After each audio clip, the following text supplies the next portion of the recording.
Hi Megan, I really enjoyed your video last week, but I figured I wasn't going to be able to beat you at your own game of, humorous lists and whatnot, so I was just going to list a few of the sort of time-honored conversation topics that come up every year at my own family Christmas. Amelia and I brainstormed this together, and I hope you enjoy. Number 1. China's economic situation is not sustainable. The rate of their growth, as well as the fact that they have manufacturing but not intellectual capital, means that their economy is ultimately going to balloon before collapsing greatly. Number 2.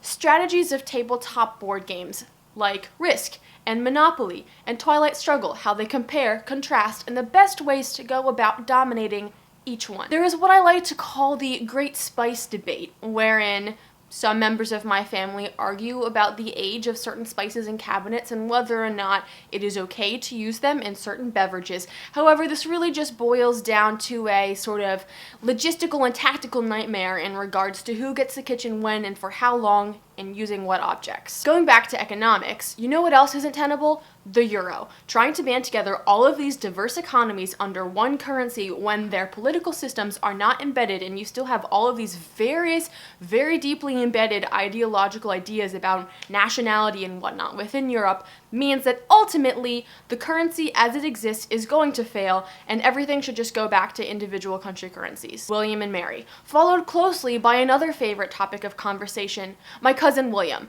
Honestly, he's the one who runs that topic of conversation the most, but everybody tends to engage. Next up is a classic that has developed recently, which is making fun of me for being a vegetarian. Returning to family logistics, then there of course is the hour-long conversation about who's going to church, what time they're going to church, and in whose cars every single person is going to church in. Because it's Christmas, Megan, and for people who aren't heathens like you, we tend to go to celebrate the birth of our Lord before opening the presents. I don't know what you do.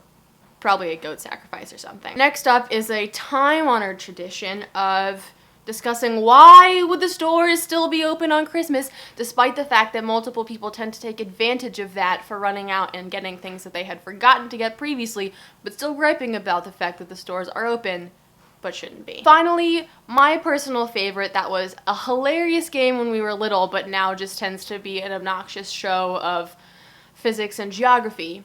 If Santa were real, and he actually did traverse the entire globe in a day, delivering presents to children, where would he be at any given time of the day, given the rotation of the Earth, the supposed speed at which his sleigh would go, and the supposed speed at which he would deliver presents to everybody? Think about it. That's it for this week, Megan. I hope that you enjoyed my version of a holiday-themed video, and I will see you next week for a yet-to-be-determined theme. Merry Christmas!